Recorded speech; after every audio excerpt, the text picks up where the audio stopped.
Hi, welcome back to the channel. My name is Ruby Lee. I am the founder of thecareersemporium.com. If you're new here, welcome. It is awesome to have you around, and if you are a loyal subscriber, it's awesome to have you back. Today I wanted to talk to you about an article that I read in the paper this week, and it was all about NAB, which is National Australia Bank, one of the big four banks in Australia, ditching the resume. So absolutely ditching the CV for good. They've decided to trial this with their junior level roles, and they're replacing it with things like looking at your LinkedIn profile, social media sites, and also a short video interview clip. Some of you may have gone through something similar to this if you have already applied to NAB, but I think it is absolutely awesome.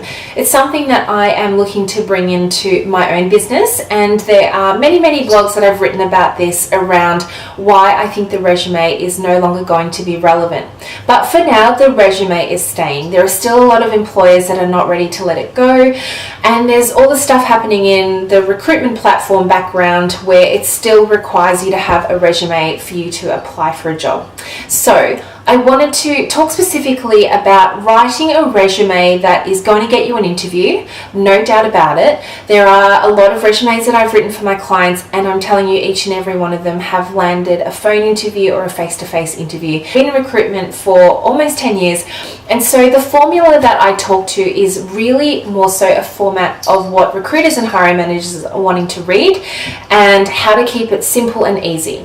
More and more resumes are becoming less important, and as the article that I'm referring to points out, I think it'll start to really shift the future of the new workforce, where education is no longer going to be, really super high up on the list, and there are going to be other platforms that recruiters are going to go to access more information about you. So don't feel the need to spend hours and hours and hours on your resume when you can just spend a couple of minutes, maybe 10 minutes a day, cleaning it up to make it look as perfect as can be without overdoing it.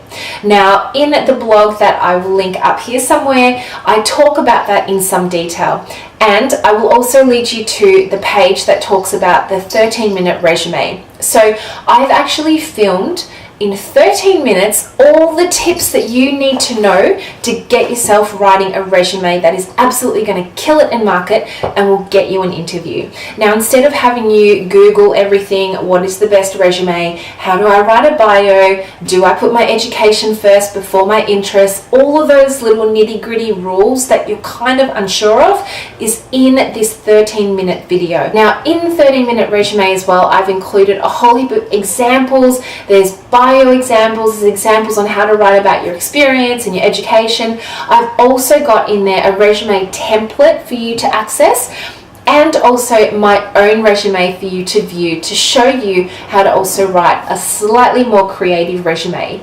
Now, there's a workbook that's attached to the 13-minute resume course, which will help you actually go through the areas that I talk about in some detail, and it's going to help you think about things in a certain way to make sure your resume is completely up to scratch. Why don't you click on the links below, and I can't wait to see you on the inside. In the meantime, if you have any questions about getting your resume looking super spunky, leave your comments below and I'll be sure to respond. I'll see you in my next video, guys. Bye!